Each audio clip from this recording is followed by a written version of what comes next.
Rosie Jones, congratulations on The Family. Thank you. Thank you very much. Now, I'm going to challenge you to describe the film for us in a way that doesn't make it sound like a Hollywood thriller. Gee, that's a tough question. Yes, it is. Um, okay. Well, it's an investigation into a sect that began in Melbourne in the 1960s, and it's told through the eyes of the former cult members, through the eyes of police, some of the children who were held by this cult, and also by a contemporary cult member.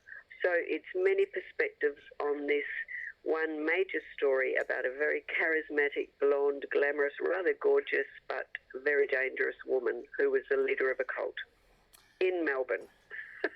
Now I'd like you to describe it in the terms of a genre film because you have made a very exciting, intriguing police procedural film that could easily be adapted into a movie.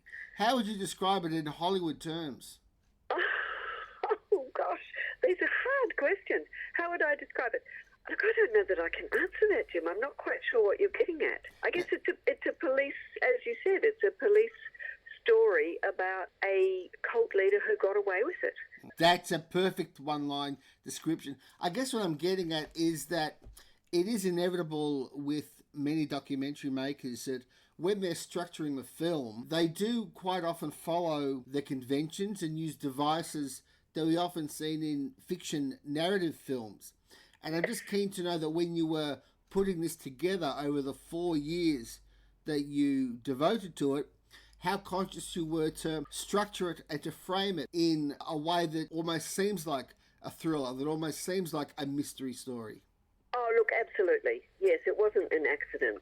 I mean, that's what we wanted to do. We wanted to use the police story as a framing device to bring in all these other elements and make it a mystery. So, yes, and make it gorgeous and intriguing and, continually developing. So, yes, you're absolutely right. We were looking at the techniques of a drama, feature film, fiction feature film, and using them in a way that we felt maintained the integrity of the story, but that made it a really intriguing watch. Where did you first come across this story? What got you involved in it? Look, I was researching for another film, and I came across a woman who had been a member of the cult. And she told me this terrible story about how she'd been given LSD and ECT and by this psychiatrist, and there was a blonde woman with, incredible voluptuous hair, and she was incredibly kind, and then she was very wicked. And, I knew about the story because I'd seen the images of the children in 1987 when they were released from Lake Eildon, and there were these blonde-haired children with very sort of vacant stares, I guess. This one very central image, they were dressed identically. It was a very powerful image, and I guess it intrigued me. And I'm interested in films about faith and belief, and, I just started researching. Over the 4 years that you say it took to make this movie, what kind of journey you went on? Was it just a matter of compiling and shaping all the research material, or did you discover certain things along the way? Look, the research materials were in no way really compiled. I went very early to Lexter Mann, who was the police detective, who is a major part of the story, and Peter Spence, who was also a detective. So I started there trying to get information from them, but I also went to some of the cult members. So there were some of the children who were talking about their background on the internet, and so I started with people who were going public because before producer Anna Grieve came on board, it was really a figment of my imagination in a way. I'd raised some development money, but not the whole money, so I didn't want to actually go along and talk to people and traumatise them before I knew that it was something real. So once Anna came on board and we started to find out that yes, we might be able to make this thing, then I started to talk to more people and started feeling more confident about bringing up some of the sort of difficult things in the past. So it was a process of really getting access to all these different people and their stories, and that took a long time. It was a matter of gaining trust with people, and that you don't do that overnight. So both Anna and I met, I took Anna along to meet Lex, which was an interesting meeting because it's no mean feat to gain his trust, I can tell you. And then gradually things started to open up. And of course, I did my research, and Chris Johnston, who has written the book with me, which is also called The Family, he also had done some research more into the financial side of the family. So, it's a massive story. There's so much more information that we've got. Anna and I would love to make something larger with it because, we went on a massive research journey. Even if this film as a documentary is a hit, it's only going to reach a small fraction of the audience that a well-made commercial feature film would actually reach. Are you planning a feature version of this story? Well, this is feature length. No, I mean a feature you film. Mean a fiction version? That while Yes. a mediated, based on fact feature film. Look, we are extremely open to offers, put it that way. Yes, of course, this is a story that is absolutely ripe for that. I mean, people often say, so who do you imagine would be Anne Hamilton-Byrne? Yes, of course, it's just got all the elements of a really fascinating feature film. So, yeah, it's on our agenda, but, we're just so looking forward to the release of the film, the documentary version of the film, should I say, into cinemas, that it's certainly on our radar. Yeah, I do just want to make this very clear. Is Anna Grieve aggressively pursuing that particular avenue of turning it into a feature movie? Look, I wouldn't say aggressively at this point because we're so completely swamped by the interest in our documentary right now. Sure. But that is absolutely on our minds, yes. And I do want to give you this opportunity to just be a little immodest and just tell us how the film has been received so far. Look, we actually premiered the film at MIF last year, and they had 2 screenings planned, and they ended up putting on 2 more screenings because we had 4 fabulous full houses and fantastic response. There was a wonderful standing ovation at the first, at the premiere, and where Lex DeMann and some of the former children and Anna and I were on stage, and that was just fabulous.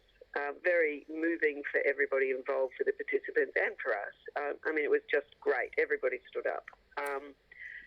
And we've just had the first of our Q&A sessions before the film gets released on Thursday, the 23rd, and they've been full houses and fantastic responses. Such articulate and interesting and intelligent questions that people are asking about, where to from here, and people aren't sort of wanting to go back over and over the details of what happened to the kids. They're saying, so what can be done, and what's happening now, and asking really interesting and challenging questions. So look, it's fabulous. We can't wait for this coming weekend, because I think it's really, there's a real buzz, I have to say. It does sound immodest, but it's really feeling great. Are you as surprised and shocked as some of the family members are at the leniency of the sentence that was eventually handed down? Of course. The police are too. I think there's no doubt that justice was not done in that circumstance. The police, Lex DeMann, he did the best he could under the conditions of the extradition. There were a lot of reasons for that conviction, and not least to do with the trauma that the police were concerned about causing for the children, who at that stage were very, very fragile, and they didn't want them put up on the witness box and ripped to shreds by the prosecution, by the lawyers. So, that was one reason. There's a whole lot to do with the legal breadth of an extradition charge, a whole lot of things. They were happy, in a sense, to have got Anne back to Australia, and she is no longer, and since that time, which was 1994 or 1993 when she came back, there are no more blonde children secreted in a hideaway. So they stopped that. But, of course, the children and all the other people, the adults and children who weren't up at Lake Eildon who were damaged by this cult, they have not received justice. They haven't got compensation. Many of them are struggling in their lives and could do with a bit of help. So, you know, that's on our agenda, and that's something we are very pleased that this is coming into the public eye because we love it to be discussed. There may be some serendipity in the timing of the release of this film in Melbourne, at least, where there is an enormous amount of public discussion about the leniency of sentences being handed down by the courts. I'm keen to know how aware you are of that. Oh, no, very aware. Yes, I think it is good timing. And it's not only good timing with that, it's also good timing with so many revelations of abuse in the institutions that have been run by, you know, the state governments and federal government. So I think the backdrop on which this story is now being told is a pretty interesting one. Yeah, very relevant. What do you think the film says about the appeal of cults and about how cults actually begin? I mean, from the outside, Rosie, they seem so bizarre, but what your film does is give a very piercing insight into what it's like being inside one of these things. So what is it that you think makes people so vulnerable to cults? Well, look, I think it's very simple. I think in some instances there are people, and many people said this to me, that in their own childhood they felt they didn't receive enough love. And in this case, because she is a female cult leader, a lot of the members who joined the cult and became such rusted-on devotees, they were looking for a mother. They didn't have a strong mother figure in their childhood, and they still had a lack. And so when she came forward offering all this love, you know, they were just drawn to her. There were other people who, for example, one couple who were very central, whose son died in a car accident. And Anne suddenly appeared on the scene when they were just massively grieving over their son. And she offered them, she sort of gave them a structure and offered them love and help and support and so on. And they, after they were a little bit better, they found themselves doing all sorts of things for her that they would never have done otherwise, because the deal was she helped them, now they've got to do what she wanted. There was another woman who had been told by her doctors and very high-flying specialists that she wouldn't walk again. And Anne heard of this, and she visited this woman. She came and she said, "You will walk, I will help you walk, but if I do that, you have to do everything I say." And this woman is alive in England, is walking, and was within about, 4 or 5 months of saying that to her, she was up and she was better. And she ended up giving her child to Anne. That was one of Anne's demands, and that's what she did. So, you know, these things have reasons. It's not all irrational. It's about deals. It's about love.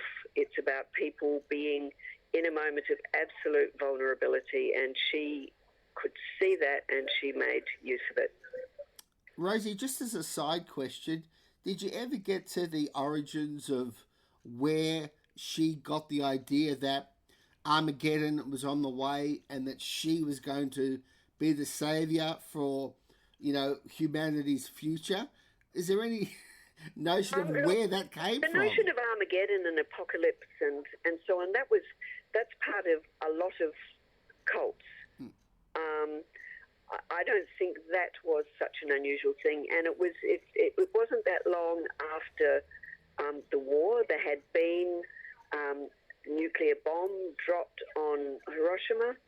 We'd seen that, and people were just suddenly becoming aware of what we were doing to the environment, and that things wouldn't necessarily go on. So I think the idea of apocalypse and disaster and all of that was around in the ether because of the time period. So, but I think, what was the second part of your question? I was just keen to know if you actually nailed the actual origin of where she got that thought, where the seed was planted in her mind?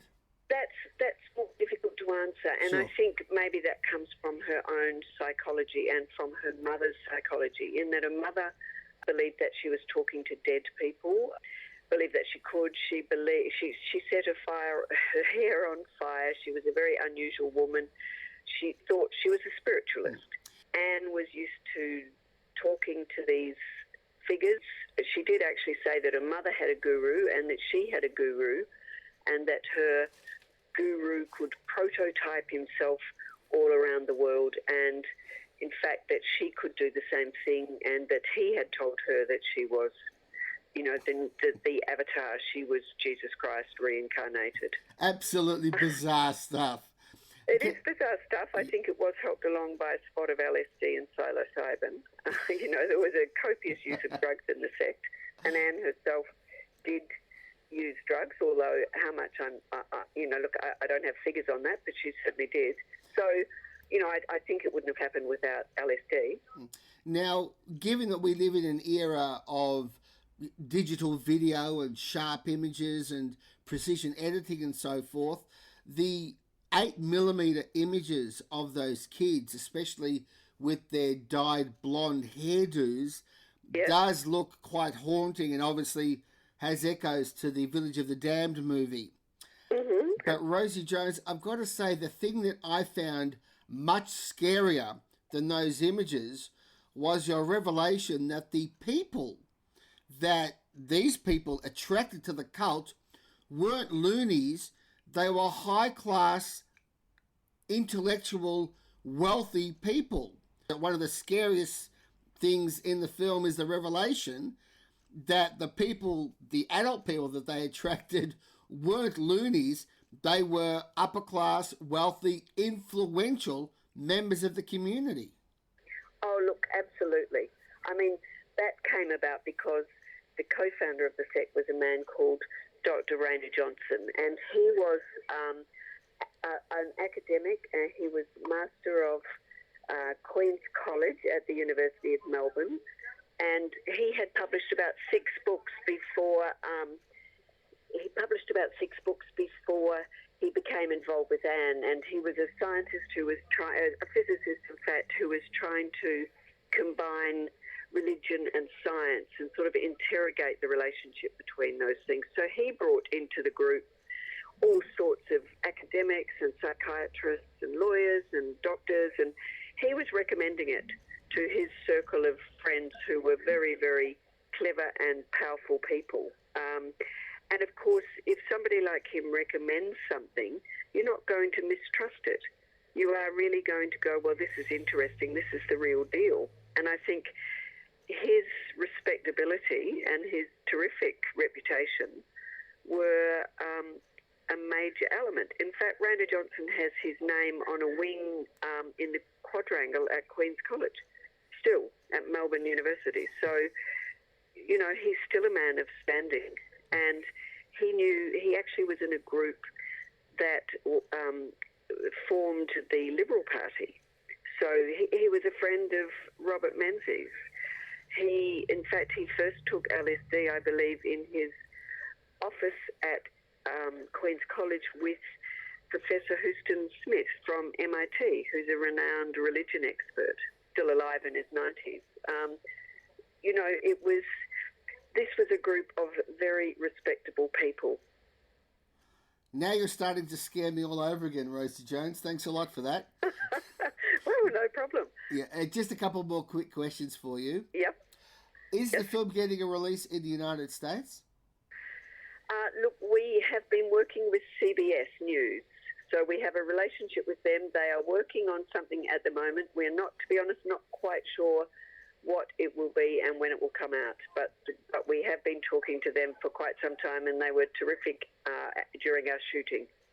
Now, this is such a well-directed film, Rosie. The use of music, the cinematography, your wonderful blending of archival footage with present-day interviews. How much of that do you take credit for?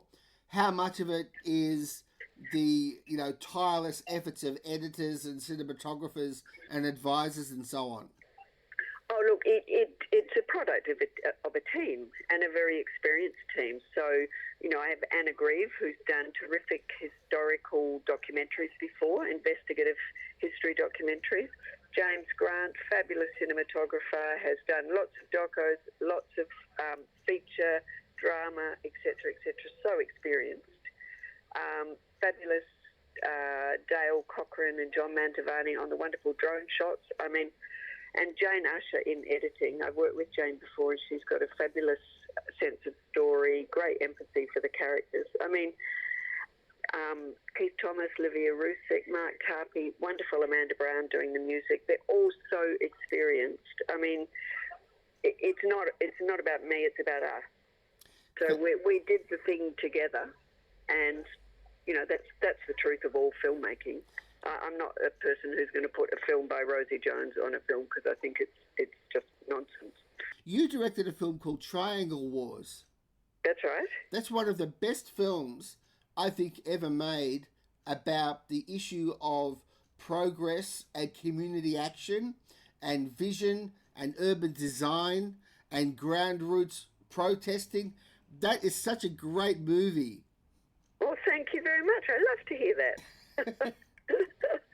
Thanks. This was, of course, about the attempt to develop the car park down at St Kilda, and the beautiful visions, I thought anyway, that were rendered by the architect and so on, and then the opposition about, we don't want this big ugly thing in the middle of St Kilda. Yes, it was quite a stoush. It was, and what you created there was... It's continuing.